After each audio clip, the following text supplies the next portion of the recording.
Hey everyone, tonight is May 18th, 2021, and we will be reading 1 Samuel 18 and 19, John 18, 1 through 27, Psalm 119, 65 through 72, and Proverbs 16, 4 through 5. So let's jump in. 1 Samuel 18 and 19. As soon as he had finished speaking to Saul, the soul of Jonathan was knit to the soul of David, and Jonathan loved him as his own soul. And Saul took him that day and would not let him return to his father's house. Then Jonathan made a covenant with David, because he loved him as his own soul. And Jonathan stripped himself of the robe that was on him, and gave it to David, and his armor, and even his sword and his bow and his belt. And David went out and was successful wherever Saul sent him, so that Saul set him over the men of war. And this was good in the sight of all the people, and also in the sight of Saul's servants. As they were coming home, when David returned from striking down the Philistine, the women came out of all the cities of Israel, singing and dancing to meet King Saul, with tambourines, with songs of joy, and with musical instruments. And the women sang to one another as they celebrated, "Saul has struck down his thousands, and David his 10,000s." And Saul was very angry, and this saying displeased him. He said, "They have ascribed to David 10,000s, and to me they have ascribed thousands. And what more can he have but the kingdom?"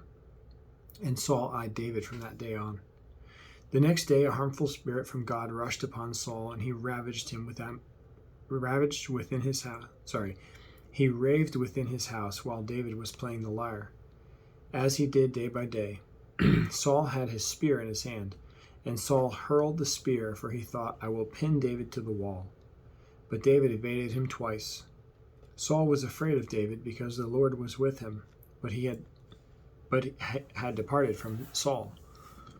So Saul removed him from his presence and made him a commander of 1,000. And when he went out and came in before the people, and David had success in all his undertakings, for the Lord was with him. And when Saul saw that he had great success, he stood in fearful awe of him. But all Israel and Judah loved David, for he went out and came in before them. Then Saul said to David, "Here is my elder daughter Merab. I will give her to you for a wife. Only be valiant for me and fight the Lord's battles." For Saul thought, "Let not my hand be against him, but let the hand of the Philistines be against him." And David said to Saul, "Who am I, and who are my relatives, my father's clan in Israel, that I should be son-in-law to the king?" But at the time when Merab, Saul's daughter, should have been given to David, she was given to Adriel the Meholithite for a wife. Now Saul's daughter Michal loved David, and they told Saul, and the thing pleased him. Saul thought, "Let me give her to him, that she may be a snare for him, and that the hand of the Philistines may be against him." Therefore Saul said to David a second time, "You shall now be my son-in-law." And Saul commanded his servants, "Speak to David in private, saying, Behold, the king has delight in you, and all his servants love you. Now then, become the king's son-in-law." And Saul's servants spoke those words in the ears of David. And David said, "Does it seem to you a little thing to become the king's son-in-law, since I am a poor man and have no reputation?" And the servants of Saul told him, Thus and so did David speak. Then Saul said, "Thus shall you say to David, the king desires no bride price, except 100 foreskins of the Philistines, that he may be avenged of the king's enemies." Now Saul thought to make David fall by the hand of the Philistines. And when his servants told David these words, it pleased David well to be the king's son-in-law. Before the time had expired, David arose and went, along with his men, and killed 200 of the Philistines. And David brought their foreskins, which were given in full number to the king, that he might become the king's son-in-law. And Saul gave him his daughter Michal for a wife. But when Saul saw and knew that the Lord was with David, and that Michal, Saul's daughter, loved him, Saul was even more afraid of David. So Saul was David's enemy continually. Then the commanders of the Philistines came out to battle, and as often as they came out, David had more success than all the servants of Saul, so that his name was highly esteemed. And Saul spoke to Jonathan his son and to all his servants that they should kill David. But Jonathan, Saul's son, delighted much in David. And Jonathan told David, Saul, my father, seeks to kill you. Therefore be on your guard in the morning. Stay in a secret place and hide yourself, and I will go out and stand beside my father in the field where you are. And I will speak to my father about you, and if I learn anything I will tell you. And Jonathan spoke well of David to Saul his father, and said to him, Let not the king sin against his servant David, because he has not sinned against you, and because his deeds have brought good to you. For he took his life in his hand, and he struck down the Philistine. And the Lord worked a great salvation for all Israel. You saw it and rejoiced. Why then will you sin against innocent blood by killing David without cause? And Saul listened to the voice of Jonathan. Saul swore, As the Lord lives, he shall not be put to death. And Jonathan called David, and Jonathan reported to him all these things. And Jonathan brought David to Saul, and he was in his presence as before. And there was war again, and David went out and fought with the Philistines, and struck them with a great blow, so that they fled before him. Then a harmful spirit from the Lord came upon Saul, and as he sat in his house with the spear in his hand, and David was playing the lyre. And Saul sought to pin David to the wall with the spear, but he eluded Saul, so that he struck the spear into the wall. And David fled and escaped that night. Saul sent messengers to David's house to watch him, that he might kill him in the morning. But Michal, David's wife, told him, If you do not escape with your life tonight, tomorrow you will be killed. So Michal let David down through the window, and he fled away and escaped. Michal took an image and laid it on the bed, and put a pillow of goat's hair at its head and covered it with clothes. And when Saul sent messengers to take David, she said, He is sick. Then Saul sent the messengers to see David, saying, Bring him up to me in the bed, that I may kill him. And when the messengers came in, behold, the image was in the bed, and the pillow of goat's hair at its head.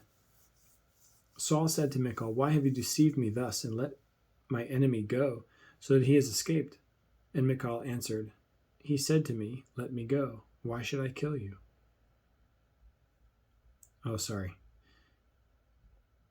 And Michal answered Saul, He said to me, Let me go. Why should I kill you? Now David fled and escaped, and he came to Samuel at Ramah, and told him all that Saul had done. And he and Samuel went and lived at Naioth. And it was told Saul, Behold, David is at Naioth and Ramah. Then Saul sent messengers to take David, and when they saw the company of the prophets prophesying, and Samuel standing as head over them, the Spirit of God came upon the messengers of Saul, and they also prophesied. When it was told Saul, he sent other messengers, and they also prophesied. And Saul sent messengers again a third time, and they also prophesied. Then he himself went to Ramah and came to the great well that is in Seku. And he asked, Where are Samuel and David? And one said, Behold, they are at Naioth in Ramah. And he went there to Naioth in Ramah. And the Spirit of God came upon him also. And as he went, he prophesied until he came to Naioth in Ramah. And he too stripped off his clothes, and he too prophesied before Samuel, and lay naked all that day and all that night. Thus it is said, Is Saul also among the prophets? John 18, 1-27. When Jesus had spoken these words, he went out with his disciples across the brook Kidron, where there was a garden, which he and his disciples entered. Now Judas, who betrayed him, also knew the place, for Jesus often met there with his disciples. So Judas, having procured a band of soldiers and some officers from the chief priests and the Pharisees, went there with lanterns and torches and weapons. Then Jesus, knowing all that would happen to him, came forward and said to them, Whom do you seek? They answered him, Jesus of Nazareth. Jesus said to them, I am he. Judas, who betrayed him, was standing with them. When Judas said to them, I am he, they drew back and fell to the ground. When Jesus said to them, I am he, they drew back and fell to the ground. So he asked them again, "Whom do you seek?" And they said, "Jesus of Nazareth." Jesus answered, "I told you that I am he. So if you seek me, let these men go." This was to fulfill the word that he had spoken. "Of those whom you gave me, I have lost not one." Then Simon Peter, having a sword, drew it and struck the high priest's servant, and cut off his right ear. The servant's name was Malchus. So Jesus said to Peter, "Put your sword into its sheath, for shall I not drink the cup that the Father has given me?" So the band of soldiers and their captain and the officers of the Jews arrested Jesus and bound him. First they led him to Annas, for he was the father-in-law of Caiaphas, who was the high priest that year. It was Caiaphas who had advised the Jews that it would be expedient that one man should die for the people. Simon Peter followed Jesus, and so did another disciple. Since that disciple was known to the high priest, he entered with Jesus into the courtyard of the high priest. But Peter stood outside at the door. So the other disciple, who was known to the high priest, went out and spoke to the servant girl who kept watch at the door, and brought Peter in. The servant girl at the door said to Peter, "You also are not one of this man's disciples, are you?" He said, "I am not." Now the servants and officers had made a charcoal fire because it was cold, and they were standing and warming themselves. Peter also was with them, standing and warming himself. The high priest then questioned Jesus about his disciples and his teaching.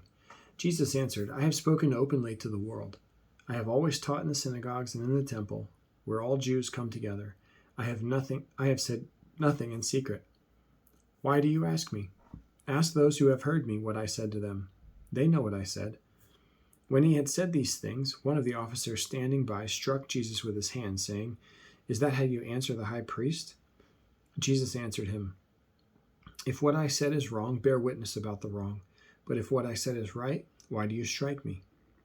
Annas then sent him bound to Caiaphas the high priest. Now Simon Peter was standing and warming himself. So they said to him, "Are you not one of the disciples? Are you? You also are not one of the disciples, are you?" He denied it and said, "I am not." One of the servants of the high priest, a relative of the man whose ear Peter had cut off, asked, "Did I not see you in the garden with him?" Peter again denied it, and at once the rooster crowed. Psalm 119, 65 through 72. Teth. You have dealt well with your servant, O Lord, according to your word. Teach me good judgment and knowledge, for I believe in your commandments. Before I was afflicted, I went astray, but now I keep your word. You are good and do good. Teach me your statutes. The insolent smear me with lies, but with my whole heart I keep your precepts. Their heart is unfeeling like fat, but I delight in your law. It is good for me that I was afflicted, that I might learn your statutes. The law of your mouth is better to me than thousands of gold and silver pieces. Proverbs 16, 4 and 5. The Lord has made everything for its purpose, even the wicked for the day of trouble. Everyone who is arrogant in heart is an abomination to the Lord. Be assured, he will not go unpunished. All right. Tomorrow's May 19th, and we will read 1 Samuel 20 and 21, John 18, 28 through 19:16a, Psalm 119, 73 through 80, and Proverbs 16, 6 and 7. That's tomorrow, May 19th. If I can turn my page here, get us back on track. Cool. All right. Thank you for listening and for reading with me. I'll see you back here again tomorrow. Have a great day.